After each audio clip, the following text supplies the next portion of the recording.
ng mga balita ngayon sa radyo. Ngayong dadating na Lunes, magkakaroon ng lahat ng tig-1,000 Hindi yun totoo. sa ayaw mo at gusto. Oo nga, maniwala ka. Totoo yun. Maniniwala dun. Baka daw ng pera. Wala akong sinabing babaha ng pera. So Kaya sabi ko, magkakaroon lahat ng pera. Sa araw ng November 28, alas 7 ng umaga, pumunta lang po Ligit kaya yun. sa tindahan ni Haling Baby. Magdala lang po kayo ng 500 piso para sa entrance fee. Maniwala ka. Dahil ang totoo, hindi ako ang ex mong nanloko Totoo sa'yo. yun. Di ako naniniwala. Kaya legit to. Kung nag-aalangan ka at di naniniwala sa mga ganito, text lang po ang numerong 669-996-662. Walang scammer dito. Dahil dito sa balitang totoo, lahat nakakalito pero totoo. Sa dalipat ko yun pa rin yung naririnig ko. Wag mo nang subukang ilipat ang balitang totoo. Sira na Huwag mong yata. gawin yan dahil masisira. Kadalipat ko yun pa rin. Pakiusap po sa mga nakikinig ngayon sa aming balita, huwag niyo na po subukang ilipat dahil ito lang ang balita ngayong araw na to. Kaya huwag niyong tutuktukin, baka kayo ang matuktukan ko. Naku, iho, huwag mo lang ilipat, masisiraan ka na ng Isang tito. boses lang nandito. Malamang, iho, tayo lang nga nandito, ikaw at ako, ay magkakaintindihan ng totoo. Lolo ko na yata.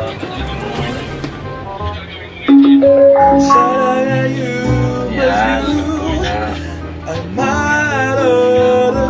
Nagbabalik ang tagapagkinig. Brought to you by Tinapay sa tindahang 3 araw na. Palitan nyo na yan. Ito ang balitang hindi mo matatakasan at hindi masisingitan ng kahit ano. Pinapaalala ko, bukas magdala po ng 500 pesos at pumunta sa tindahan ni Kabedi.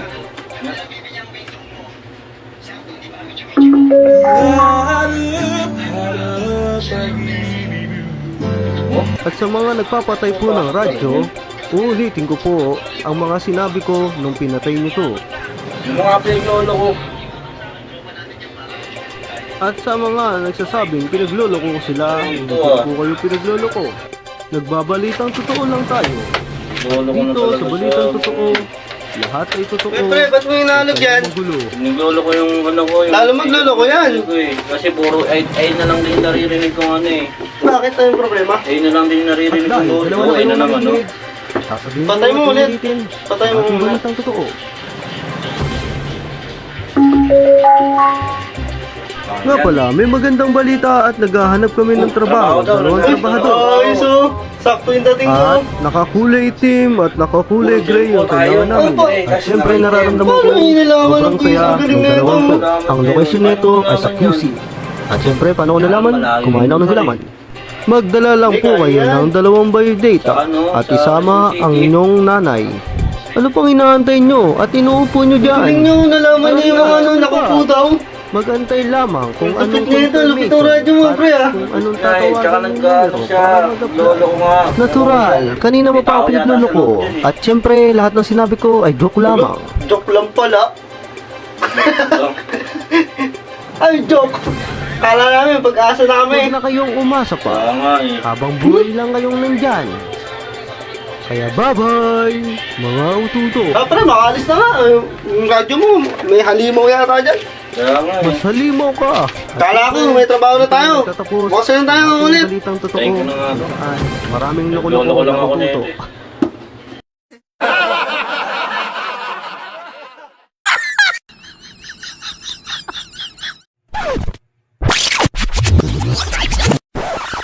Ngayon, magbubukbang tayo ng dahon ng kamyas. Hindi totoo yan. Bola lang yan. Panoorin nyo, mga ka-BTL, kung paano kami magbukbang ng dahon ng kamyas. Ito na. Pero may naligaw na kamyas. Masarap. Masarap. Mm.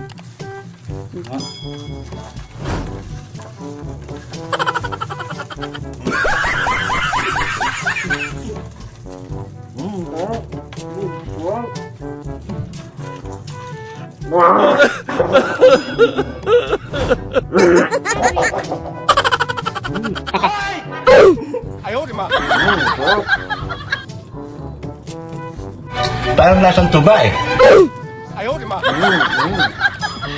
Sana all.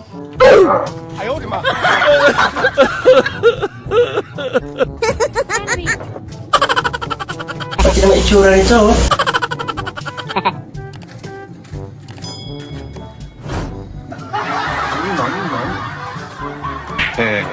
Galing yan. Ubus! Kulang pa. Buti pa tayo, pre. Kukuha pa ako.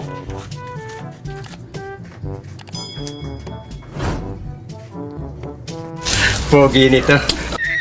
Hello mga bro. Antayin nyo yung part 2. Dito na ako sa kamus eh. Ako rin eh. Huwag mong subukan. Masisira ang buhay mo.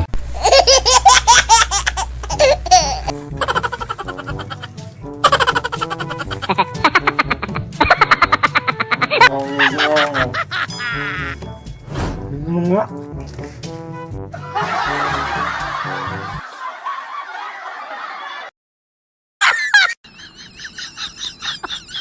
For today's vlog, magmumukbang sila ng dahon ng bayabas. At syempre, bago natin simulan to, baka pwede makahingi ng like and share. Thank you! At follow mo na rin to kung di ka na-follow. Love you! Ngayon nga, kumuha kami ng dahon ng bayabas dahil magmumukbang sila ng part 3. At dito, binibilisan na natin ang pagkuha dahil umuulan na naman. Ang lakas ng ulan dito. At dito, syempre, nandun sa bakod si ni Brad.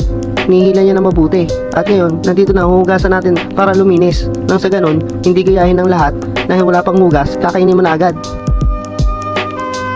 Tapos na natin hugasan. Siyempre, isasali na natin sa lagayan. Ngayon, simulan na natin to. Wala naman tayo inaantay na.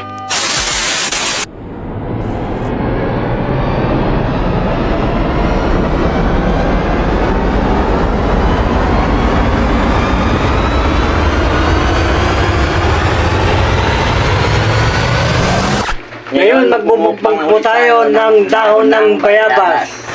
At Meron na syempre, tayong tawsawan na pagong, toyo at ketchup. yun, sana. Kaya simulan na natin to. Kaya sisimulan po namin makmukbang ng bayabas. Yes, tara na, panoorin ito mga Ano ba lasa niyan? Una mo muna. Kailangan pa isa-isa lang. Sarap. Hindi kada isang isang dahon, isang sausaw, subo ng dahon. Sa piraso. Parang ganito pre ako. Ganyan. Parang ganito. Parang ganito. Isang dahon. Ang gagawin mo lang siyang papel.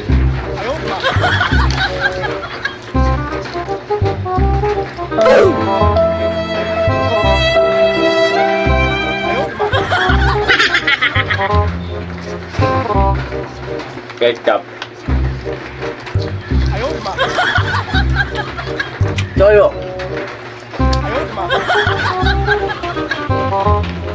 Oil.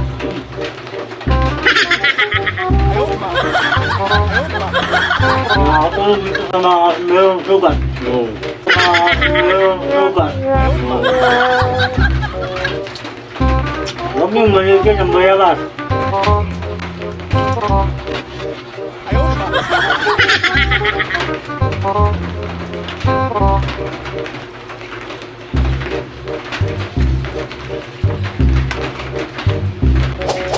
Kapag nga lang.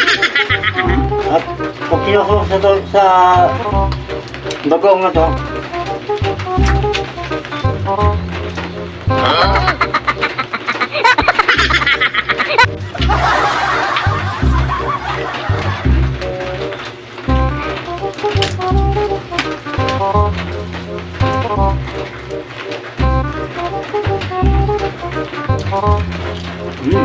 Sarap. Sarap eh.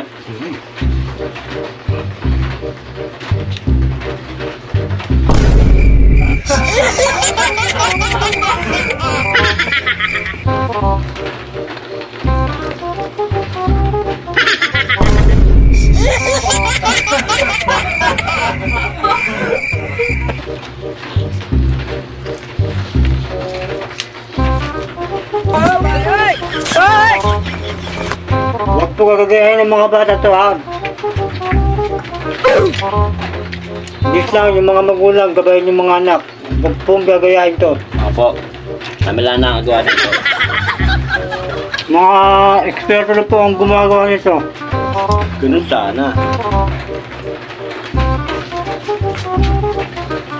Pero kung may sugat yung anak nyo, Ba't ang kapal? itin yung nguyain, tapos ipatak na sa sugat ng anak nyo. Pero, yung mga bata pag wala pa sugat, yun yung pakakain ng bayabas. Baka sila maglaro ng bayabas sa bunga.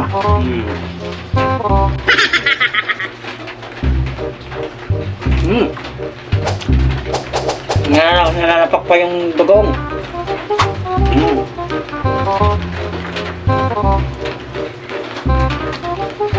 Bityak. Puso mo naman ako eh.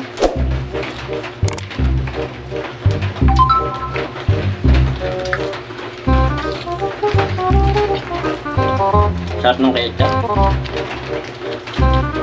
Ito masarap po tignan mo ito. Ang lapit nito. Isasawsaw mo muna sa bagoong, sasawsaw mo sa toyo, dahil sasawsaw mo siya ngayon dito. Kaya isusubo mo siya ng gano'n.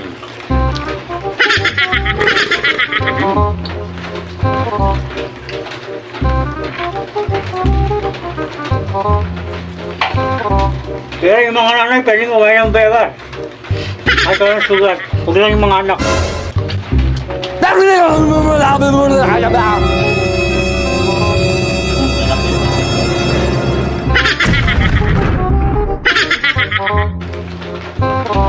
Kalap. Ay, guma. Ay.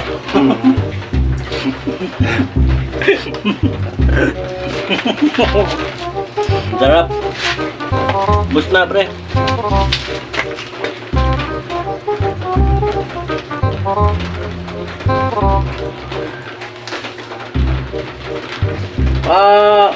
Maraming po salamat sa mga nanood. God bless you all. Huwag yung gagayahin to ah. Huwag na pong gagayahin yung mga bata to at mga special po ang gumagawa nito.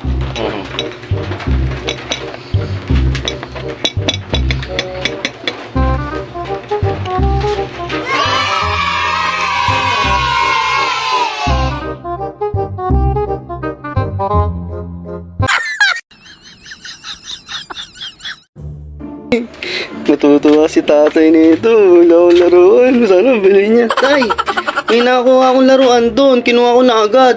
Ano, ang ganda oh. Ano, bili mo na tay. Kinuha ko na agad doon. Sabi ko, babayaran mo daw eh. Anong kinaganda niyan? Ang ganda na ito tay. Pag in-spray ito sa mukha mo, talagang tatalsik. Magkano naman yung ganyan? 999. Pambihira ka naman na. Wala tayong ganyang kalaking pera. Naku toy. Isaulin mo yan doon. Naku, sabi ko, babayaran niyo eh. Babayaran ko kung may pera ako. Wala tayong pera ngayon. Anong gagawin natin? Toy, Pasko naman. Regalo mo na sa akin to. Pasko nga. Anong gagawin nga natin? Wala naman tayong pera, anak. Walang pera pero may panginom ka. Wala, ang pera natin dito, pipiso. Pipiso, ba't lasing ka na? Di ako lasing. Mukha na akong lasing. Tay, ito na ano, regalo mo na sa akin. Pasko naman ngayon. Saka ang pangit yan eh. Ang pangit, ang ganda kaya na ito. Tay, tignan mo, tumatalsik. Di ba? Ang pangit yan ah. Saka ang bango niya, tay. Ang bango niya, laruan to, tumatalsik. Bihira ka naman. Pag nasisilo ka sa mga ganyan, Tay, yung mga kalaro ko, may mga bago silang laruan. oo nga, may mga bagong laruan. Hindi natin kay bilhin yan, 900. Tay, napakamura. Sale sila ngayon, 999. Yung mga bata ngayon, nagtsatsaga nga lang sa 20 pesos na laruan eh. So sigaw, binili mo yan. Late yan. Tay, 900? anong year na ngayon? Baka yung sinauna pa yun, 1919 nyo pa yun. Hindi, makailan lang. Bumili yung bata dyan si ano. Makailan lang. Ang ganda na laro niya. Paano magiging maganda yun? Halagang 20, tay, madali masira. Ito, pang mga tagalan, oh. Tignan nyo. Pang mga tagalan to. Saka hindi tatagal sa iyan. Isang bato mo lang yan. Sira yan eh. Tay, tatagal sa akin to, 999. Sila ngayon. Anong gagawin Sayang natin? naman, sinabi ko pa naman doon kay ate, bibili mo to. Isauli mo yan doon. Wala tayong pera. Tay, bawal isuli. Anong gagawin? Gumawa ka ng paraan para masauli mo yan. Wala talaga tayong pera. Tay. Nagluto sa mitindera. Ikaw lang yung kilala kong tatay na hindi nagbibili ng mga laruan. Bibili tayo niyan. Pag mayroon na tayong pera. Ilang taon mo na sinasabi sa akin yan? 22 na ako ngayon, 40 ka na. Huwag kang magalala. Itong darating na Pasko. Tay, ano ka ba? Magkasama ka Pasko na, baka susunod na Pasko pa yung iniisip mo. Hindi. Magkantay ka lang. Kasi ang mahal yan. Isang balibag mo lang yan. Napakamura nito, Tay. Isauli mo yan doon. Ako lang ang bahala. Pag ako dumaan sa paligid bago sweltohan, nakasweltohan ng maganda. Ang papangit naman ng binibili niyo, kamukha niyo eh. Kahit na, at least laruan. Tay, hindi na ako bata. Ito gusto ko. Oo nga, hindi ka na nga bata. Bumibili ka pa ng ganyan laruan. Ano ang gagawin mo dyan? Tay, tumatalsik sa mukha to. Tignan nyo. Tignan nyo, Tay. Oo nga, Diba? to. Ang galing. Hindi pa rin. Kaso nga, wala nga tayong pera. Anong gagawin natin? Gusto mo, mang-hold up ako dyan? Hindi naman sa ganun. Ang gusto ko lang naman, magkaroon ako ng bago ngayong Pasko. Kasi lahat ng mga kakilala kong kaibigan, Ang bango binibilan nga, no? sila. Oh, ang bango niyan, di ba, Tay? Bango, nagpunta ng laro niyan. Ibang klase ng laro niyan ah. Well, Binibilan sila ng tatay nila, ng mga bago. Kayo lang ang hindi. kaso- Kaya nga natuwa ako na nakuha ko to. Sabi ko, bibili nyo eh. kaso nga wala tayong pera nga hanggang sa ngayon. Wala pa tayo. Sa susunod na tayo bibili niya. Soli mo ito, may tindahan yan. Sige na. Soli mo na yan doon. Bahala ka nga, Tay. Sige, wala talaga yung pera. Sabi mo sa may tindera na yon, itago mo na yan. Laka mo, kinabukasan, bibili ng tatay ko yan. Naka, Tay, bahala ka dyan. Napakawalang kwento mo. Sige, anong gagawin natin? Wala talagang tayong pera.